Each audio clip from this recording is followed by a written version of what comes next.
everyone. How are you doing this evening? Good. My name is Cody Smith. I am a student at AB Tech for the environmental science major, and I'm here tonight to tell you a little bit about the movie Game Changers. How many of you have seen it or consider being vegan? I've heard of it. Well, this is a movie written by James Cameron. He has produced many films such as Terminator, Avatar, and also The Titanic. And this movie features actors such as Arnold Schwarzenegger, Jackie Chan, and also Lewis Hamilton and Novak Djokovic, tennis player. Here's some of the things we're going to go over today. A lot of misinformation given by this movie on meat, why eating meat isn't as bad as you may think it is, and where you should buy your meat.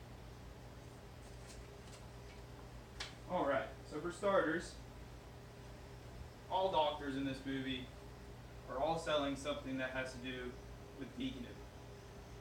They sell meal plans, recipes, books, and it's just a little weird, a little bit of a strange coincidence to me that that might be the case.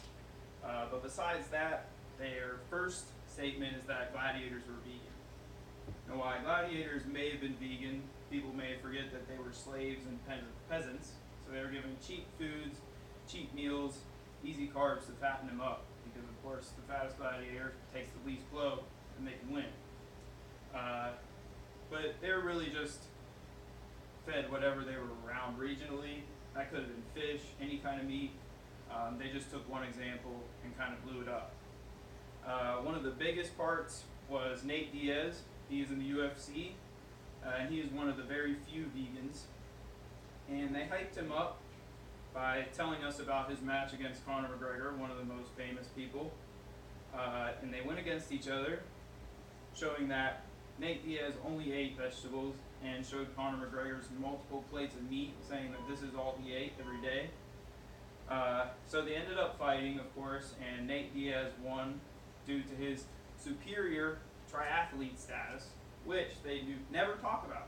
All they talk about is him being vegan and saying that eating meat caused Conor McGregor to lose. Well, they also failed to say that they had a second fight, which Nate then lost. Also, Nate is not a superstar. He's never been a superstar, and he's lost his most recent fight. So that is a false claim. And just a straight up blatant lie here. This guy right here, he was apparently the strongest man in the world because he lifted 1,200 pounds. And his name is Patrick Boveman.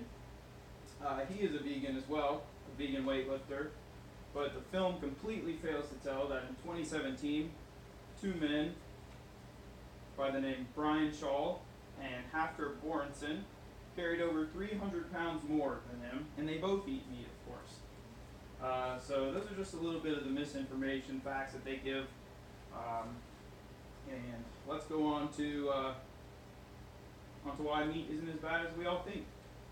So we have been eating meat for over 450,000 years. Cooked meat, of course.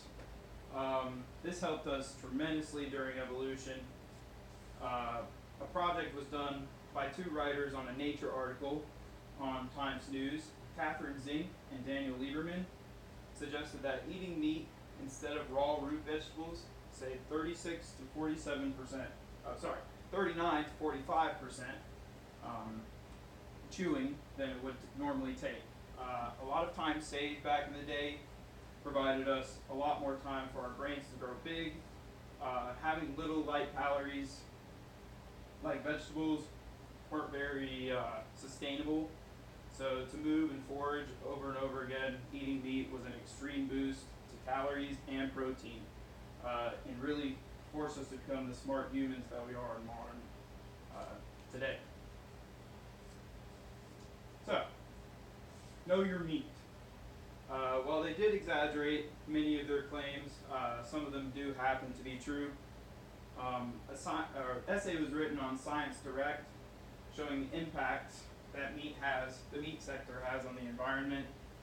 1 pound of beef requires an input of approximately 2,500 gallons of water, and that is huge due to the fact that agricultural pesticides and nitrates used in fertilizers and manure seeps into our groundwater and then eventually into the ocean. Top ways to combat these consequences are, of course, to buy your meat locally.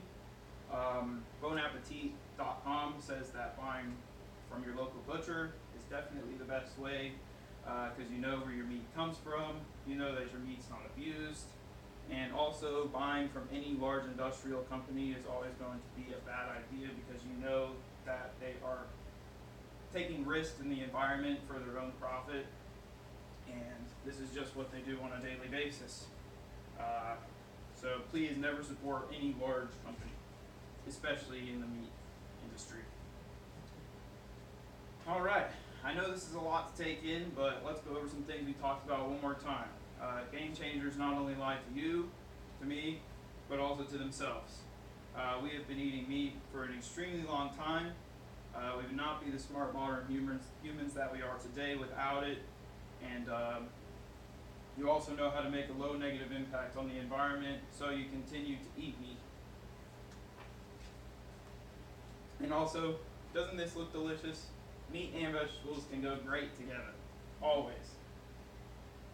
Lastly, if this convinces you that you can start or continue to eat meat, please consider my last bit of information as the most important, because like I said, being an environmental science major, the pollutants and those types of things that it causes are my most concern. And whether you continue to be vegan or decide to eat meat, just know that both choices are okay, and that if you're going to make a life-changing decision such as this, that you should look up more information before you make such a large impact on your own life. Because while it may be a well-put-together movie, they do tend to put a lot of misinformation in there. So here are my sources today, and thank you very much for listening.